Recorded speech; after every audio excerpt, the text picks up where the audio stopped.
Salve, meu amigo e minha amiga! Hoje a gente vai falar sobre a distribuição do ônus da prova, matéria que recebeu uma atenção especial do legislador no Código de Processo Civil de 2015. Então pegue papel, caneta e sua xícara de café, pode ser chimarrão também, que está tudo em casa, e venha comigo.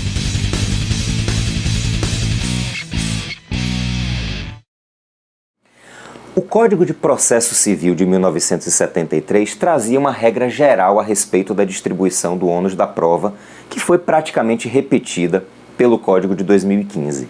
No caso atual, a gente tem essa regra geral, a que a doutrina chama de distribuição estática do ônus da prova. Estática porque é feita pela lei, ou seja, a lei de forma prévia já faz uma distribuição geral do ônus da prova, em previsão que no CPC de 2015 está no artigo 373. Acompanha aqui comigo. O ônus da prova incumbe, inciso 1, ao autor quanto ao fato constitutivo de seu direito, inciso 2, ao réu quanto à existência de fato impeditivo, modificativo ou extintivo do direito do autor. A gente vai voltar a esse artigo exatamente para analisar a possibilidade de distribuição dinâmica. Mas o caput e os dois incisos do artigo 373 apresentam a distribuição estática do ônus da prova.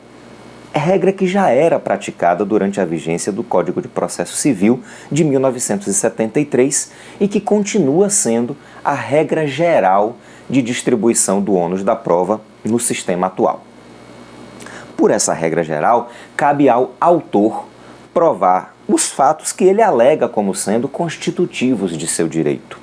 Então, se alguém ajuiza uma demanda, por exemplo, em que cobra uma dívida de outra pessoa, ele ou ela, como autor ou autora, tem que provar a existência da dívida. Já o réu, quando fala nos autos, quando se apresenta e se defende nos autos, tem que provar que existe um fato que impede o surgimento daquela pretensão, o que impede a titularidade daquele direito pelo autor, Ou tem que provar que aconteceu alguma coisa que ou modificou ou extinguiu o direito do autor. Por exemplo, se ele provar que já pagou a dívida, se ele provar que já pagou a dívida integralmente, ele está demonstrando um fato, pagamento, que extingue o direito do autor, ou seja, o autor não tem mais o direito de cobrar a dívida, porque a dívida já foi paga.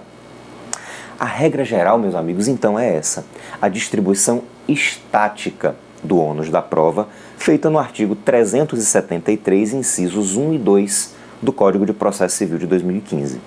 Agora, como uma das marcas do CPC de 2015 é o respeito ao autorregramento da vontade, também é oportunizado às partes celebrar um negócio jurídico processual típico. Típico porque está expressamente previsto no parágrafo 3º desse artigo 373.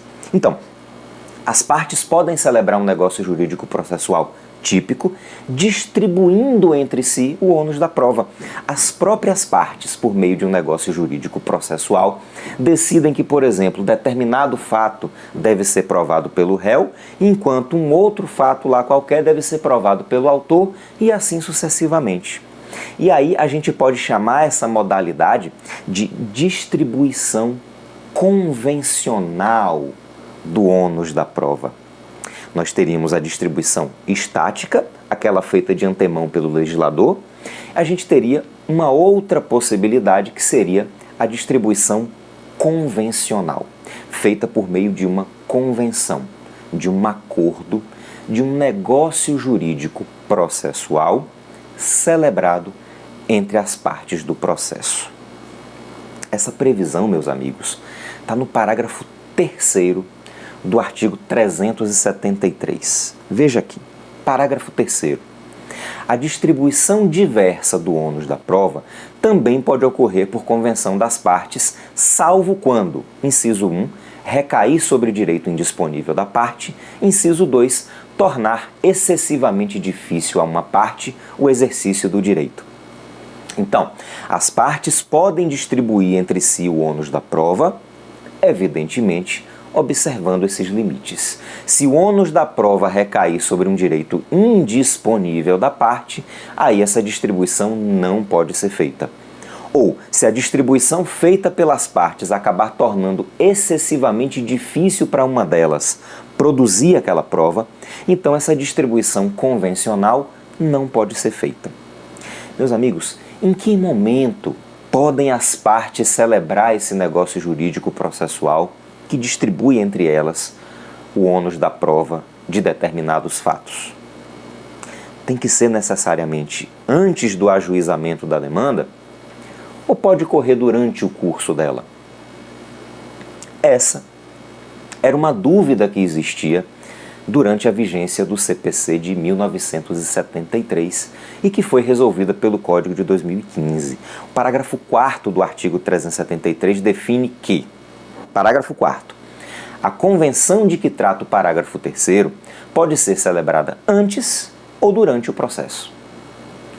Em síntese, até aqui, meus amigos, a gente tem a regra geral da distribuição estática do ônus da prova, feita diretamente pelo legislador antes mesmo do ajuizamento da demanda, ou da existência mesmo da relação jurídica entre as partes.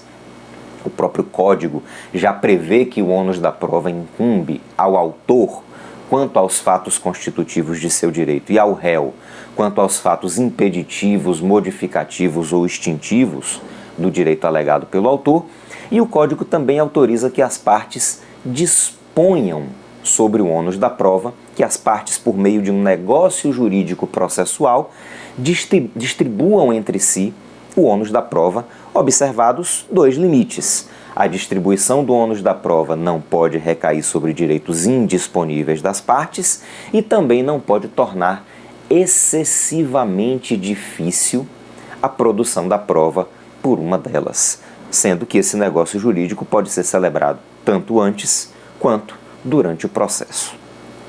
Muito bem. A gente tem aqui uma terceira possibilidade prevista pelo CPC de 2015, dessa vez no parágrafo 1º do artigo 373. Parágrafo 1º. Nos casos previstos em lei ou diante de peculiaridades da causa relacionadas à impossibilidade ou à excessiva dificuldade de cumprir o encargo nos termos do caput, ou à maior facilidade de obtenção da prova do fato contrário, poderá o juiz atribuir o ônus da prova de modo diverso, desde que o faça por decisão fundamentada, caso em que deverá dar à parte a oportunidade de se desincumbir do ônus que lhe foi atribuído. Essa regra, meu amigo e minha amiga, já vinha sendo aplicada pela jurisprudência ainda durante a vigência do CPC de 73, fruto do trabalho da doutrina que há muitos anos vinha reivindicando essa possibilidade com fundamento nos princípios constitucionais da igualdade e do devido processo legal. Essa é a chamada distribuição do ônus da prova pelo juiz, também chamada de distribuição dinâmica do ônus da prova. Distribuição dinâmica em contraposição à distribuição estática feita pela lei, porque aqui o juiz vai fazer a distribuição tendo em consideração as circunstâncias do caso concreto. Então, se o juiz percebe que num determinado caso concreto o fato de o ônus da prova recair sobre o réu tornará excessivamente difícil o exercício do direito de produção de prova pelo réu, e se o juiz verifica que a produção dessa prova vai ser muito mais fácil para o autor, ele pode simplesmente fazer a redistribuição. Ele pode determinar, por meio de uma decisão, que a prova daquele fato vai ser de responsabilidade do autor. Vamos analisar com calma então esse dispositivo? Veja aqui comigo. Nos casos previstos em lei, veja que a própria lei pode, em determinados casos, modificar a distribuição do ônus da prova. Um caso clássico é o do Código de Defesa do Consumidor, que autoriza a inversão do ônus da prova em favor do consumidor. É um caso previsto em lei. Mas continua o dispositivo.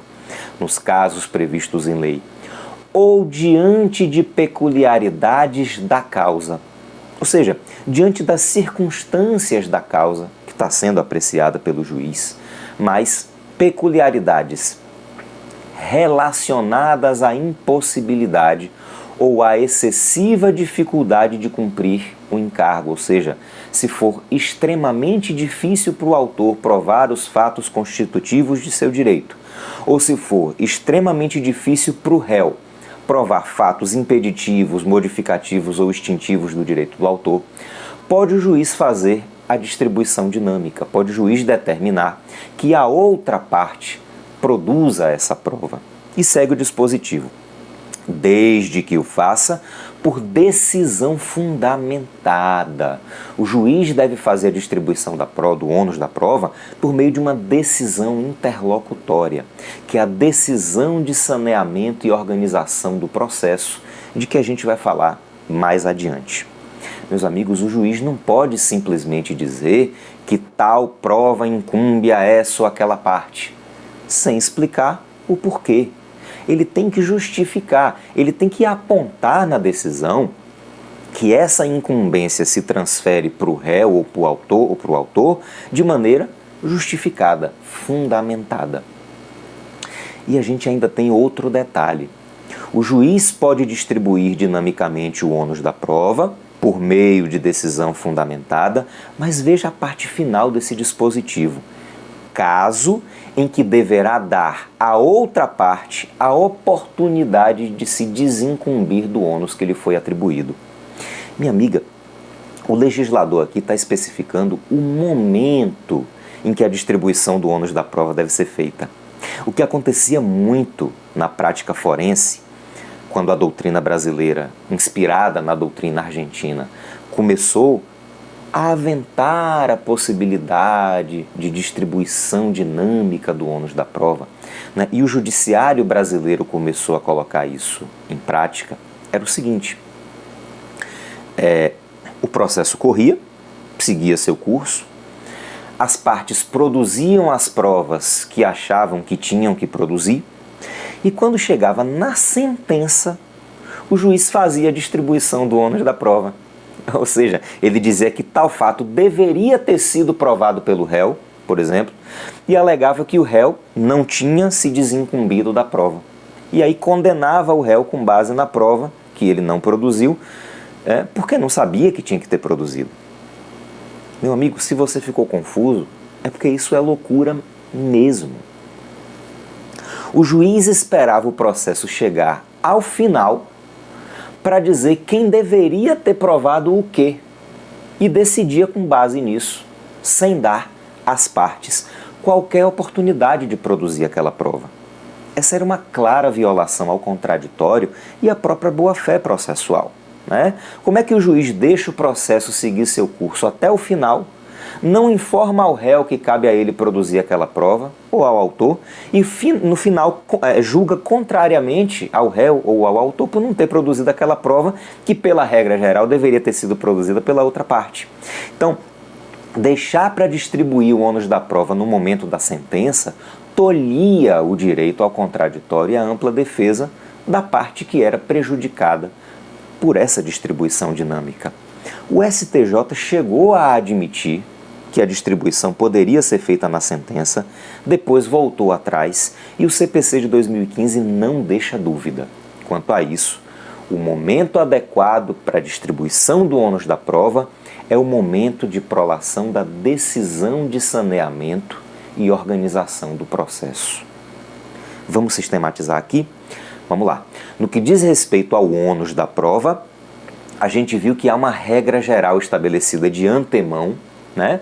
E de maneira genérica pelo caput e incisos 1 e 2 do artigo 373 do CPC, a chamada distribuição estática do ônus da prova, segundo a qual o ônus da prova incumbe ao autor quanto aos fatos constitutivos de seu direito e ao réu quanto aos fatos impeditivos, modificativos ou extintivos do direito alegado pelo autor. A gente viu que o Código também autoriza que as partes distribuam entre si o ônus da prova, ou seja, a distribuição convencional do ônus da prova, desde que não recaia sobre direitos indisponíveis das partes ou não tornem excessivamente difícil a produção da prova por uma delas, né, através aí de um negócio jurídico processual típico, que pode ser celebrado tanto antes quanto durante o processo.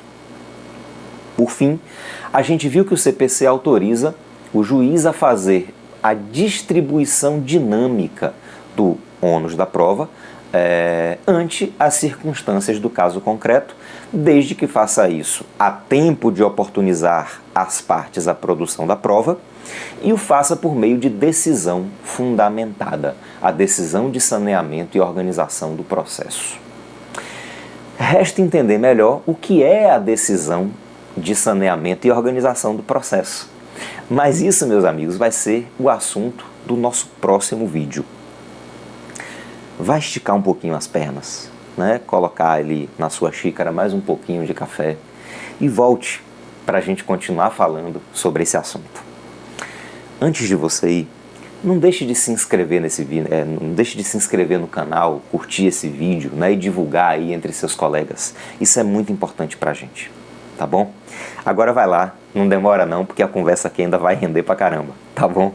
Um forte abraço e sapere aude!